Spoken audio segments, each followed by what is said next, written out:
Hello, everybody. So, I'm here today to talk about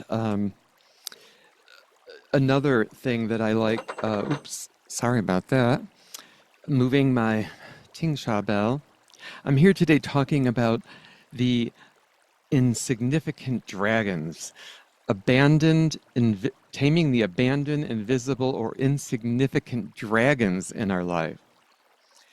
So, I read a lot of Dr. Amen's book and Change Your Brain, Change Your Life.